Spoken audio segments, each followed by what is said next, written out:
Okay. And I am going to hand the meeting over to Kyenta and Claude, I believe, as well, to take it away for now, and then we'll come into conversations afterward, Q&A and conversations amongst each other. So Kyenta, if you want to share anything, whatever. Sounds good. Thank you very much. Okay. So I offered to speak tonight because I've been advocating for safer schools in a number of different ways since COVID started. A little bit about me for anybody who doesn't know me. I am a mom with 2 kids at Tyee, currently one in grade 7 and one in grade 5. And my husband is Claude, which is why he will probably pop in and say things that to give his perspective or remind me of things I've forgotten, because inevitably that will happen. Anyway, so I have COPD, which is one of the reasons that I've been moved to advocate, as well as I've gotten to know sort of a community of people who also are concerned for various reasons about their health and other people's health. And so we've been working together as part of the Option 4 group last year, and this year as part of Safe Schools, and also on my own. So I've learned a lot, which has been great. And I thought I would kind of share what I've done on ventilation and filtration this year, and maybe it'll help other people in advocating at their schools, or finding information that they need, or whatever. So one of the first things, starting with ventilation filtration, was an email thread that I'm actually going to see if I can put into the, no, I can't, of course. Let me try this one more time. Copied. Zoe, I'm not the person to ask right now, my love. I know.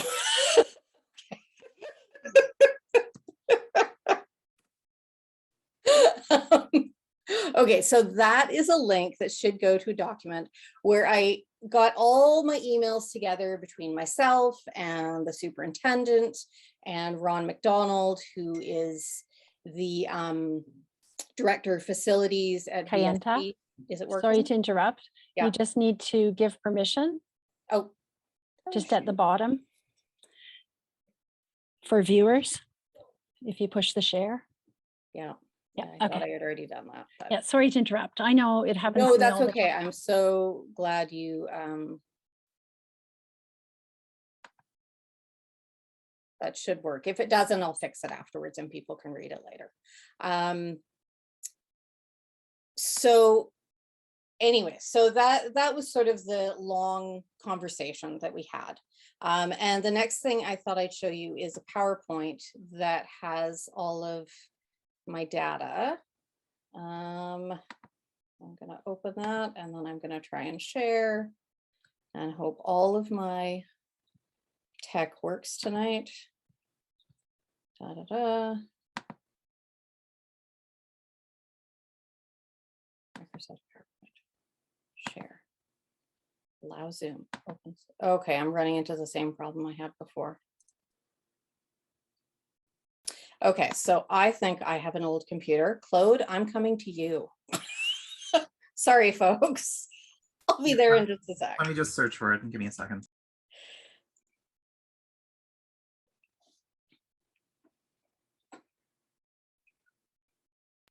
And your document works fine now.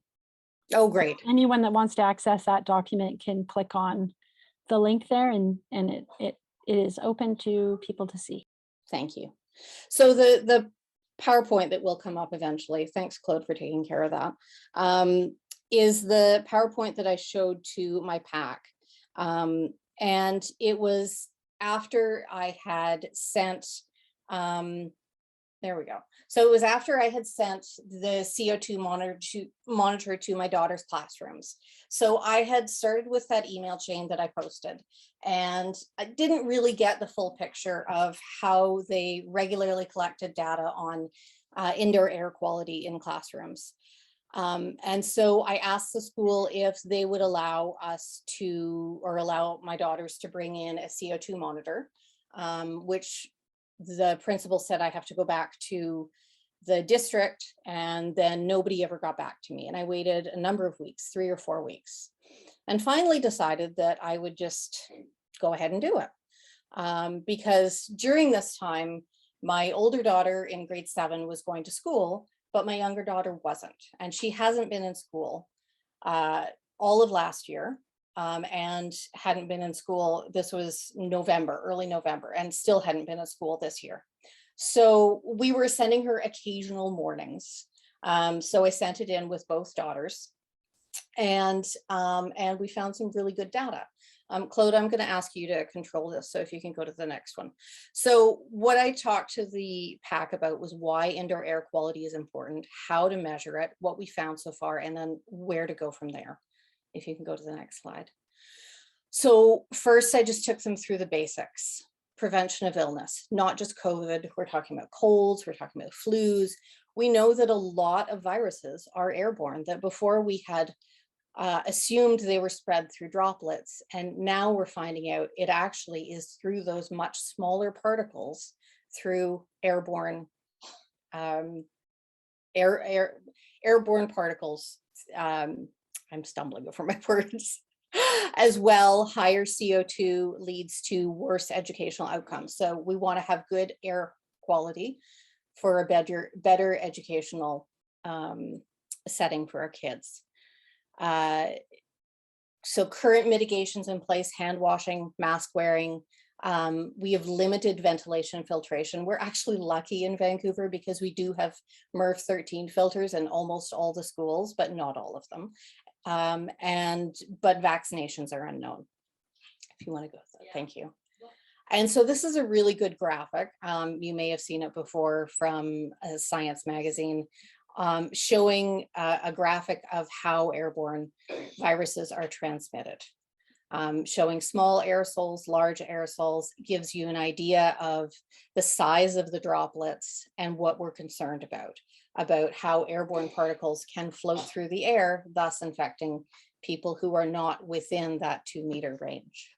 If you can go to the next one, please, Claude. Again, it's the graphic that we've all seen with the Swiss cheese. It allows you to talk about how ventilation, humidity, and air filtration are a very important part of that puzzle. And if you can go to the next one, Claude. So, and this was giving people a very clear idea of the size of the particles. So 0.1 micrometers are showing how small the COVID-19 particles are, but they are usually trapped in slightly larger particles of that are expelled from your lungs. They can be cleaned in HEPA filters. So those larger particles can be cleaned in HEPA filters. MERV filters, MERV 13, still very good, but only 85% efficient. If you can go to the next one, Claude.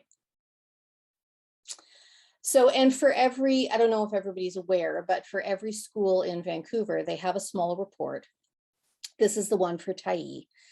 It says pretty much the same thing for every school. It gives very little information on, very little detailed information. It does tell you what kind of filters are in the school, but it lets you know that there is, for at least all schools that aren't new builds, they do not have air quality monitoring. They do not have real-time air quality monitoring, which is where my concern is.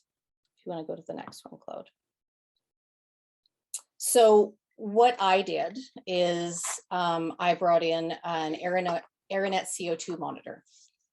And you can see a picture of one right there. And I'll show you the setup that I have a little bit after this.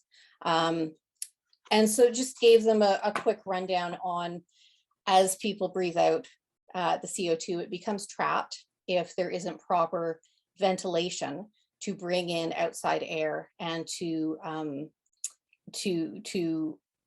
get rid of the CO2 and bring in the fresh air. I'm stumbling over my words tonight. I guess I'm nervous. If you want to go to the next one, Claude.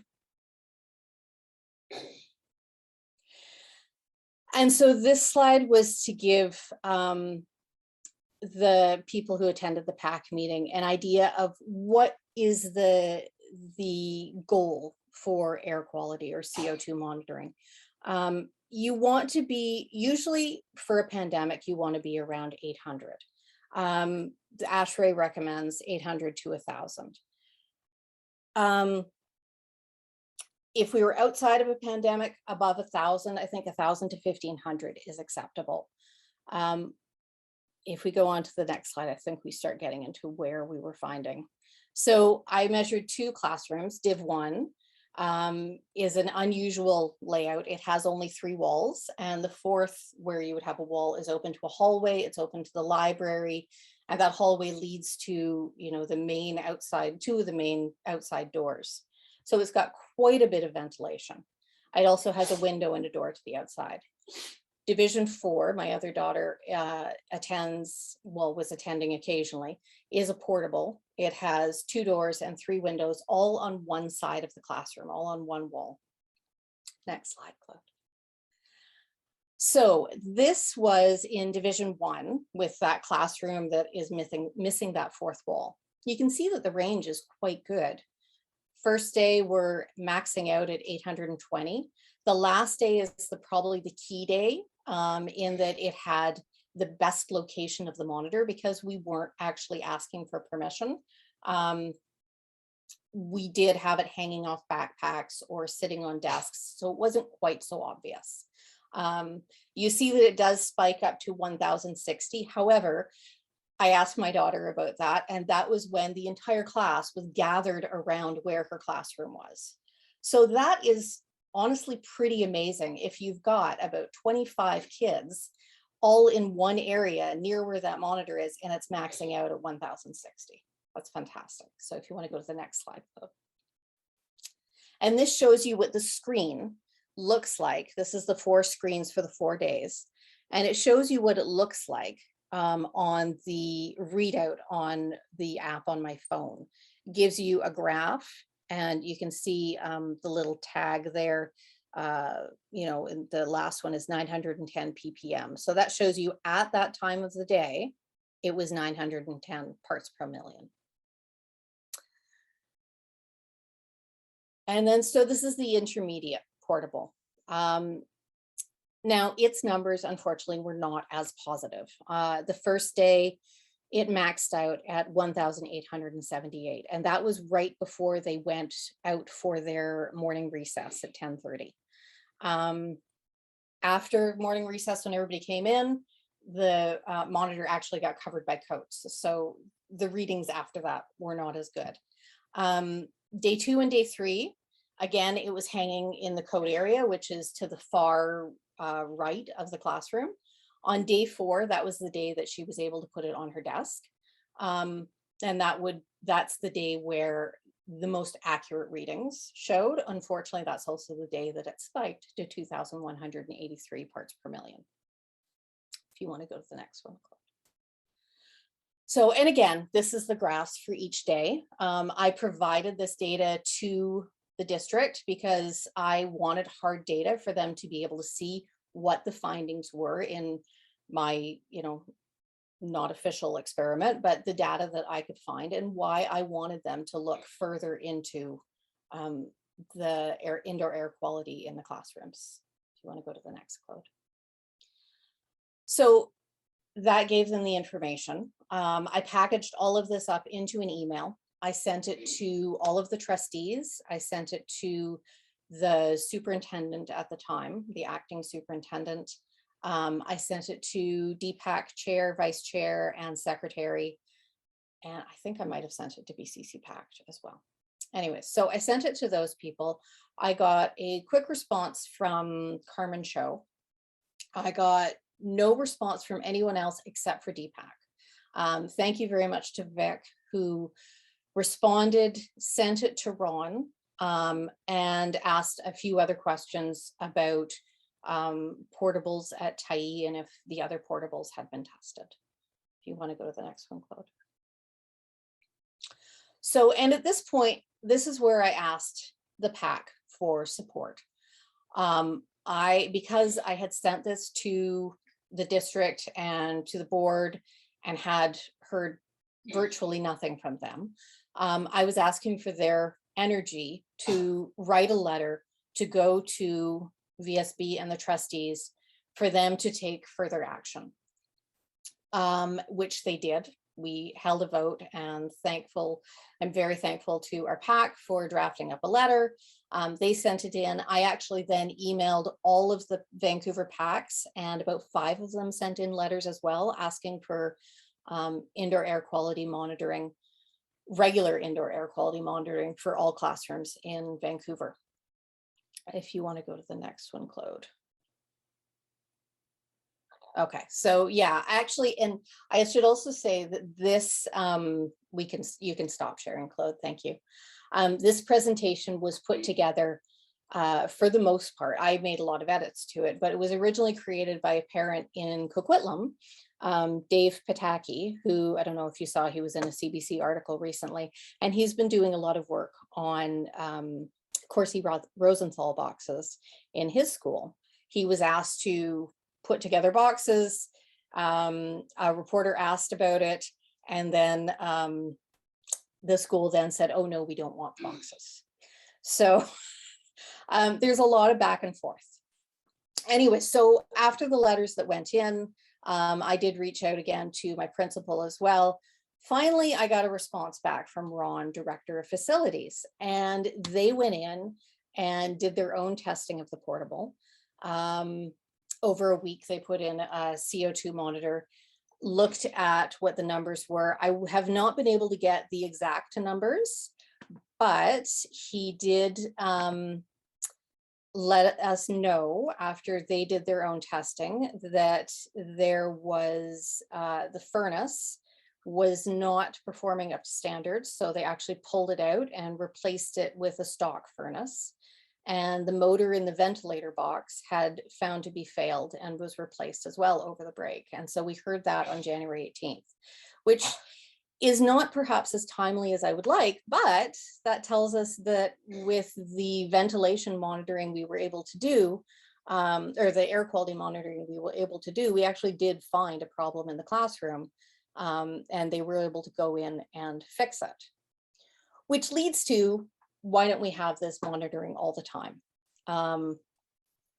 I presented to the VSB as a delegation on January 24th, asking for them to put in CO2 monitors in all classrooms, and honestly have heard nothing about that since. I don't know if DPAC has heard anything behind the scenes, but I think honestly that they're not going to make any move on that unless people start getting loud. I think it would be great if we could do that. You know, we're starting to see more movement on ventilation and filtration, because I think that is something that we need to put work into in the long run. But right now, unfortunately, they don't seem to be doing a lot of work into it. The one other thing I wanted to show you was I wanted to actually show people the setup that I created, because I basically asked for forgiveness rather than asking for permission. So I went and got a little box from the dollar store, one of those little wooden boxes, and crafted up. You probably can, I can only open it so far because I have this GIMP on it with this to attach it to a backpack. And in here is the CO2 monitor, which I can just reach in and pull it out, and it's got all kinds of padding around it. And then this is a CO2 monitor. It's really quite small and it's silent. It has the big number you're seeing there is the CO2, which is too high, and I'm obviously talking too much. I need to open a window. But yeah, so I guess in the last episode, or the last chapter in all of this, is that, so we didn't send our kids over January. And Claude, this is where you can add in whatever you want. But we didn't send our kids in over January, and today was the first day back. We are hoping that we're timing it right. We are all vaxxed as high as we can be right now. And the kids are bringing in the CO2 monitor. I went in on Friday and respectfully let the teacher know that They would be bringing in the CO2 monitor, which she immediately said, well, you should go and talk to the principal, which is fine. I respect that. So I went and talked to the principal and let her know that it would be coming in with the girls, that this wasn't something I was asking for, that it was something that they were going to be bringing in.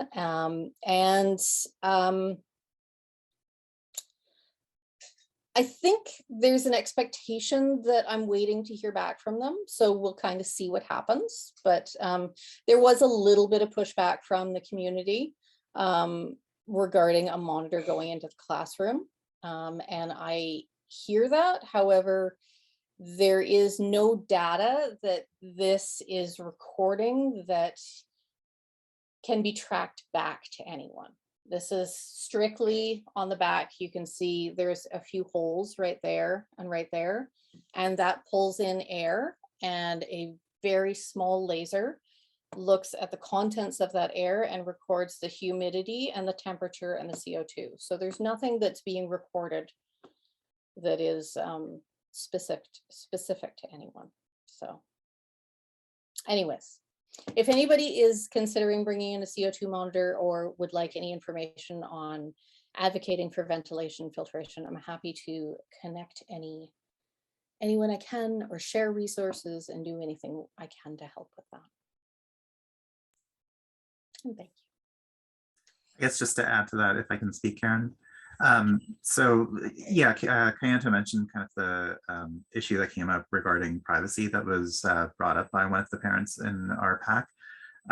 As Kyenta mentioned, there's no way to link this data. There is no privacy concern. It's essentially as somebody taking a device into school to measure sunlight or light in the classrooms. There's nothing to actually tie it to physical, human beings or children.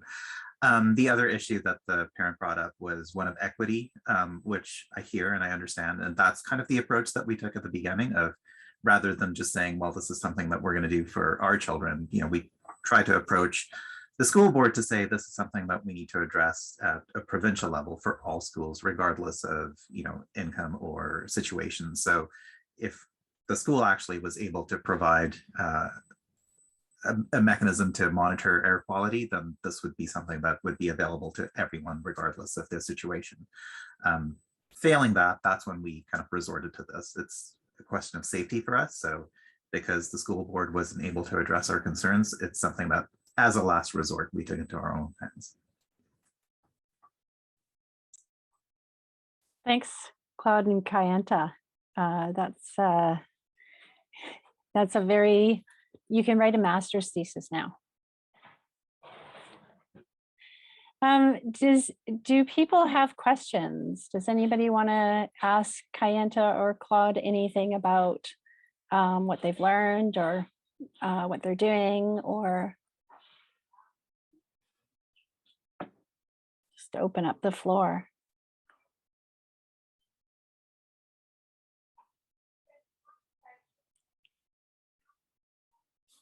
So it sounds like it's good information and nobody has any questions because it was so thorough. Hold on, I see something. Vic, did you notice if there was any improvement after they replaced the furnace? Oh, I did have a question too. Or was it too soon to tell? Any information as to how the numbers are? Yep. So I sent it in today. Mm-hmm. And the numbers were not as low as I would have liked them to be. Sure. The high was 1,583 at about 9:30, and I actually was around the school at that time. I was just doing some stuff in the area, and I saw shortly after that the windows were open, but when I dropped off my daughter, the windows were more closed. So it dropped off shortly after that. So I sort of wonder if if it built up over that half hour and then she opened the windows. The low during the day was 1,133, which is a lot better. I still, again, would like to see it a lot lower than that, or at least a couple hundred lower than that. But again, that's one day's findings. So it's really one of those things where we need to send it in for a couple of days and see what the numbers look like. I'm still hoping to hear from Ron. I'm supposed to have a phone call with him. That's what I've heard, to get more data. So I'm hoping to find out if he can let me know what their actual target numbers are, because we don't know that right now. Okay. But I'm finding it very difficult because the information is so tightly held in different places. So it's tricky. And I think that's an aspect that we wanted to bring to this effort. It's not, I mean, although COVID was sort of the motivating factor, it's not the sole factor. You know, we were, I think in one of the different discussions that Kyenta had with different people involved, having better air quality is going to pay dividends for, you know, when we have forest fires and smoke issues in the classrooms, you know, so it's going to ensure the safety and health of our children far beyond whenever, you know, we're past the pandemic or it's not as much of a concern. And the other issue I think Kyenta touched on is just the transparency around how they're operating, right? So what are the levels of CO2, or if they're not using CO2 to measure air quality, what are the metrics that they're using? And what are the numbers? What is the threshold whereby they'll say, if you're below this certain number or above a certain number, that's when we have to investigate if there's, you know, an issue with the filtration or an issue with the ventilation. We don't have any of that data. It's very opaque. It's just kind of like, trust them to deal with it, which is not a situation I'm comfortable with. Safer. And to be fair, The part that really troubles me is this is the lowest of the ask that one could make. We're not even asking for HEPA filters. We're asking for the air to be monitored. That's all we're asking for here. And that really frustrates me because this is a very reasonable ask. And it does a lot of good that can come out of this. You can find the broken part as was discovered in this case at the portable. Kyenta, if you did not do that, the broken part would not have been found. Exactly. And I think, thank you for mentioning that, Vic. I should have mentioned DPAC's letter, which was incredibly helpful and really, I think, helped motivate a number of the schools that did write letters. And yeah, I agree completely in that it's such a simple ask, and to have them say no to agreeing to do this on their own, and even when saying, you know, well, can I bring in a CO2 monitor? You know, the fact that a principal has to say, well, hold on, I have to go ask the district about that. It just, to me, it's nonsensical. Yep. Yeah, so to be continued. I mean, it's one of those balls that is going to have to, you know, we thought it's in the other court, but you got to grab it back and replay it. So we shall.